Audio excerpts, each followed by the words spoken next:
Nah, secara mudah ya, bagaimana cara mengikuti sunnah Nabi itu? Supaya kita selalu berada di atas sunnah dan jauh dari yang namanya bid'ah. Ya, yang pertama apa? Mengetahui sebab, yaitu dalil, ma'rifatu adillah. Pakai dalil. Gampang. Kalau orang nggak pakai dalil, berarti dia dari mana mengambilnya?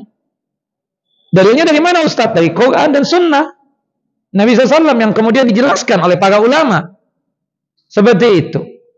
Kayak qobliyah subuh 2 rakaat, qobliyah zuhur 4 rakaat, ba'diyah zuhur 4 rakaat, qobliyah asar 4 rakaat, qobliyah maghrib 2 rakaat, ba'diyah maghrib 2 rakaat, qobliyah isya 2 rakaat, ba'diyah isya 2 rakaat. Ada dalil yang menyebutkan itu. Di antaranya qobliyah zuhur 4 rakaat, ba'diyah zuhur 4 rakaat. Hadisnya, Ustaz, hadis dari Ibunda Ummu Habibah radhiyallahu anha. Hadis dikeluarkan oleh Imam Muslim dan Tirmidzi. Man hafadha ala arba'i rak'atin qabla zuhur wa arba'i rak'atin ba'daha haramallahu alaihi an-nar. Barang siapa yang sanggup mengerjakan dan merutinkan qabliyah zuhur 4 rakaat dan setelah zuhur 4 rakaat lagi, maka Allah mengharamkan siksa api neraka buat dia. Dalil. Ya kan? Seperti itu. Nah, jadi kita tanyakan dalilnya, Ustaz. Nah, dalilnya ini. Nah, kalau kita menanyakan dalil itu jangan marah. Ya. Artinya ini menunjukkan kita ingin betul-betul beragama sesuai dengan yang dicontohkan oleh Nabi. Karena kita ini apa? Ahlus sunnah wal jamaah. Kita beragamanya apa? Pakai dalil. Seperti itu. Itulah dikatakan ahlus sunnah wal jamaah. Sesuai dengan sunnah Nabi dan sesuai dengan apa yang dilakukan oleh para sahabat, ridwan Allah ajma'in, tabi'in dan tabi'ut tabi'in. Yang kedua, mengetahui kadar, takaran. Mengetahui takaran atau porsi ibadah. Kayak salat subuh berapa rakaat? 2 rakaat. Antum baru hijrah, semangat betul. Salat subuh 10 rakaat. Salah enggak? Salah. Tadi yang salat di masjidnya Imam Sa'id bin Musayyib, qobliyah subuh 8 rakaat. Saking semangatnya tuh orang. Subhanallah. Salah tidak? Salah. Qobliyah subuh cuma 2 rakaat. Kita tahu takarannya, ukurannya tahu. Iya kan? Tawaf berapa putaran? 7 putaran. Kata antum kurang 7. Anak sekalian olahraga deh 15. Boleh nggak begitu? Nggak boleh. Sa'i berapa putaran? 7 juga. Dari Bukit Sofa ke Bukit Marwah 7. Ya. Ada takarannya, ada porsinya. Kita katakan seperti itu. Itu yang kedua. Yang ketiga, ma'rifatu ajnasiha. Mengetahui jenis ibadahnya. Kita berkorban, jenis ibadahnya apa? Onta, sapi, atau yang sejenisnya kerbau, kambing, atau yang sejenisnya domba. Ustaz, anak, ya banyak fulus, duit anak kayak tisu, comot ada lagi, comot ada lagi. Anak bosan, Ustaz, sapi, anak pingin jerapah. Halal nggak jerapah, Ustaz? Halal. Anda pingin korban jerapah, kan mahal itu. Paling murah berapa? 600 juta, 800 juta. Anda pingin jerapah aja korban. Boleh? Ya boleh. Meskipun jerapah halal. Bukan begitu? Nah, kuda halal. Tapi antum nggak boleh korban dengan jerapah. Dengan kuda. Karena jenis ibadah untuk berkorban itu cuma 3 jenis hewannya. Apa tadi? Onta, sapi, dan kambing. Bukan begitu? Nah, atau yang sejenisnya, sejenis kambing apa? Domba. Nah, ada ibu-ibu datang, Ustaz, anak punya fulus cuma 2,5 juta, nggak cukup beli kambing. Gimana kalau diganti ayam atau bebek, cukup 2,5 juta? Boleh? Boleh. Emang haram Ustaz ayam? Halal. Cuma jenis ibadah dalam berkorban itu cuma 3 jenis aja. Onta, sapi, dan kambing. Ayam nggak masuk bagian. Bebek nggak masuk bagian. Angsa juga enggak.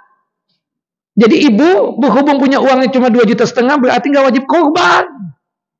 Jelas, Bu? Jadi dengan kita mengatur jenis ibadah tersebut, insya Allah kita berada di atas apa? Sunnah Nabi Sallallahu Alaihi Wasallam. Jelas apa? Tanyakan jenis ibadahnya itu. Kemudian yang keempat, ma'rifatu awqatiha. mengetahui waktu-waktunya ibadah itu. Subhanallah, maghrib dimulai dari apa? Munculnya syafaq merah. Berakhirnya ketika hilangnya syafaq merah. Ustaz, anak ngantuk banget, Ustaz.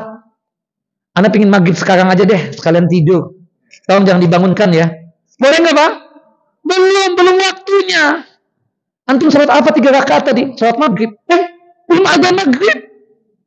Enggak, anak pingin salat. Enggak, anak pingin salat deh. Supaya anak tenang deh. Anak mau tidur, Ustaz. Astaghfirullahaladzim. Belum waktunya. Bukan begitu? Nah, maghrib itu kan dimulai ketika munculnya syafaq merah. Kemudian berakhirnya ketika hilangnya apa? Syafaq merah. Seperti itu. Wallahu a'lam bishawab. Ada waktunya kita katakan. Ya. Seperti akikah misalnya. Waktunya kapan? Di hari yang keberapa? Ke-7. Subhanallah. Kalau misalnya maaf banget nih. La samahallah. Antum dapat anak. Ya. Dapat bayi. Ya. Sebelum hari ke-7 meninggal dunia. Wajib akikah enggak? Tidak. Kenapa? Belum waktunya memang. Hari yang ke-7 baru akikah. Bukan begitu? Nah, gak sanggup hari yang ke-7, hari ke-berapa? Ke-14. Gak sanggup hari ke-14, hari 21. Itu yang berdasarkan hujjah dan dalil. Bukan begitu? Nah, ada waktunya. Berkorban di bulan Dzulhijjah. Berapa hari? 4 hari. Tanggal 10 Dzulhijjah, 11, 12, dan tanggal 13. Ayyamut tasyrik. Start. Anak kemarin bulan Dzulhijjah nggak ada full start, nggak punya uang untuk beli korban. Sekarang alhamdulillah start, anak jual tanah, anak ada full sekarang. Boleh nggak anak berkorban di bulan Muharram ini? Boleh nggak, Pak? Pak, antum beli kambing, sembelih kambingnya, bagi-bagikan ke tetangga, sedekah, boleh. Tapi kalau antum niatkan korban nggak boleh. Berkorban itu cuma di bulan Dzulhijjah dan harinya pun terbatas cuma 4 hari. Dari tanggal 10 Dzulhijjah setelah pelaksanaan salat Idul Adha sampai nanti hari terakhir tasyrik yaitu tanggal 13 Dzulhijjah. Nah, ada waktunya kan seperti itu. Wallahu a'lam bissawab. Termasuk akikah tadi, lewat 2 tahun boleh nggak kita akikahin anak? Ustaz, anak kan dulu waktu dapat anak nih, Ustaz. Anak nggak ada fulus. Anak-anak sekarang umur 17 tahun, Ustaz. Anak sudah tajir, Ustaz, sudah kaya. Boleh nggak anak mengakikahkan buat anak-anak yang 17 tahun itu? Boleh nggak? Tidak boleh. Ustaz, abah anak kan dulu fakir miskin. Kata abah anak belum diakikahin. Anak pingin akikah sekarang. Boleh nggak? Nggak boleh. Antum sudah tua bangka begini. Udah lewat waktunya akikah. Ya? Jelas apa? Ada waktunya. Nah, kalau kita paham waktu-waktu tadi itu berkaitan dengan ibadah, insya Allah sesuai dengan sunnah Nabi kita Muhammad SAW. Kemudian yang kelima, mengetahui tempat ibadah. Itikaf tempatnya di mana, Pak? Di masjid. Waktu zaman Covid ada yang telepon, Ustaz, enak banget masjid ditutup, Ustaz. Termasuk Masjid Al-Fajri, Ustaz. Anak kan biasa itikaf nih. Berhubung masjid ditutup karena zaman Covid. Gimana kalau anak itikaf di kamar rumah anak aja, Ustaz? Boleh enggak? Enggak boleh, antum. Tidak boleh. Itikaf itu tempatnya di mana? Di masjid. Ya, wala taqrabuhunna wa antum aakifuna fil masajid. Ya, sebagaimana yang Allah Jalla wa Ala firmankan dalam surah Al-Baqarah ayat 187 itu. Nah, jelas Bapak? Mengetahui tempat. Berhaji tempatnya di mana? Di kota suci Makkah. Di situ ada Ka'bah, di situ ada Mina, ada Arafah, ada Musdalifah, bukan begitu. Ustaz, lama Ustaz, nunggu Ustaz. Anda punya tanah di daerah sini Ustaz, ratusan hektar. Gimana kalau kita bikin Musdalifahan, Mina-minaan, Arafah-arafan? Majnun antum, gila. Tempat beribadah haji itu di kota suci Mekah. Subhanallah, kan ada kan yang model begitu? Ada nggak yang ngomong begitu? Ngapain buang-buang biaya, kata dia. Astaghfirullahalazim. Astaghfirullahalazim. Astaghfirullahalazim. Mengetahui tempatnya. Kita laki-laki salat 5 waktu di mana? Di masjid. Kalau wanita abdalnya di mana? Di rumah. Itu kan mengetahui tempat. Ya. Kemudian yang terakhir mengetahui Urutannya ibadah, tartibuha. Mengetahui urutannya apa? Ibadah. Ya. Wudu sama salat yang mana duluan? Wudu. Start, anak lagi malas start. Kalau salat dulu gimana? Nanti wudunya kalau anak nggak malas lagi.